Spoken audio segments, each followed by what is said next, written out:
Nous sommes de retour sur le plateau de Smartech pour notre rendez-vous avec le monde de la donnée. Mathieu Bourgeois, avocat associé au cabinet KGA, auteur chez LexisNexis et cofondateur du think tank Le Cercle de la Donnée. Bonjour Mathieu. Bonjour. On va parler de cette question de la souveraineté numérique qui est sur toutes les lèvres en France. Alors, le sujet n'est pas nouveau, mais c'est vrai que la crise sanitaire nous a permis de démontrer à quel point nous étions malheureusement dépendants des outils numériques américains et asiatiques, en particulier pour le télétravail ou encore l'achat à distance. Est-ce que vous pouvez brièvement nous expliquer ce qu'il faut entendre déjà par souveraineté numérique et quel est le problème pour l'Europe ? Oui, bonjour à tous. Alors, merci, effectivement. La souveraineté, c'est une capacité d'indépendance. C'est la possibilité de décider chez soi, de manière inconditionnelle, de sa propre loi. Alors, en fait, dans le numérique, si on transpose les éléments de la souveraineté du monde non numérique, si vous voulez, nous avons, nous, en Europe, un problème de puissance. Nous avons un problème de puissance parce que là où d'autres pays, comme notamment la Chine et les États-Unis, se sont emparés de la technologie informatique pour en faire un instrument de puissance, nous, en Europe, nous avons un déficit à ce sujet. Les technologies, les capacités de traitement, la puissance de calcul, les talents, massivement, malheureusement, ont fui d'une certaine manière l'Europe. Alors cet exercice de transposition justement de l'univers non numérique à l'univers numérique, il est très intéressant puisqu'on décrit en général l'espace numérique avec 3 couches. La couche matérielle, et on voit bien que les fabricants de hardware sont malheureusement nettement non européens. Le software, la couche logicielle, c'est le même constat avec Microsoft et d'autres puissances qui dominent nettement le cyberespace. Et puis la couche informationnelle, et ça c'est les années 2000, eh bien ce sont des plateformes américaines.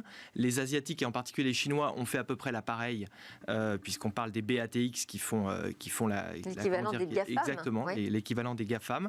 Et malheureusement, dans tout ça, l'Europe est un peu absente. Alors ça, c'est le constat. Le problème pour l'Europe, puisque vous me posiez la question, il y en a 2. Le premier, c'est la dépendance. Et puis le second, ce sont les menaces. Il y en a 3 types. L'espionnage, on voit que ça n'est pas un cas d'école, puisqu'avec l'affaire Snowden et d'autres révélations, on voit bien qu'effectivement, certaines activités stratégiques européennes sont surveillées sur les réseaux. Deuxième menace, c'est la captation de valeur. On voit bien qu'il y a des pans entiers de l'économie européenne qui autrefois étaient prospères et qui aujourd'hui sont mis à mal. On pense à l'hôtellerie avec Booking, on pense à la publicité avec Google et j'en passe. Il y en a bien sûr plein d'autres. Et puis les ravages de l'économie de l'attention, j'en parlais à la précédente émission. Donc les dangers sont réels et c'est vrai que le télétravail a un effet loupe sur ces éléments, donc il est temps de réagir, mais pour réagir il faut peut-être se poser la question des raisons pour lesquelles nous en sommes arrivés là. Oui, exactement. Alors vous êtes à l'initiative d'un groupe de travail sur le sujet au sein du Cercle de la Donnée que j'ai cité et avec l'implication de l'Agora 41 qui est un think tank lancé par l'ANSSI. Il y a une étude qui va paraître prochainement. Quelle est votre analyse sur les raisons de cette situation ? Les causes. Alors, oui, les causes. Alors, dans le cadre de ce groupe de travail, effectivement, nous avons constaté que le problème de souveraineté numérique n'était pas un problème de numérique, c'était un problème de souveraineté. En fait, l'Europe, s'il fallait brosser à grands traits, est un continent qui, à cause des traumatismes des 2 guerres mondiales, a compris que l'hyper-souveraineté crée du nationalisme et de la guerre, et donc il a organisé une forme de dépossession de chaque pays de ses prérogatives de souveraineté au profit d'un organe supranational, d'une organisation, l'Union européenne. Ça, c'est très bien, sauf que chaque pays devient un peu moins puissant et ça ne fonctionne que si nous avons des projets communs. Nous en avons eu, Ariane, Airbus, l'euro, mais dans le numérique, il y a une panne. Alors pourquoi ?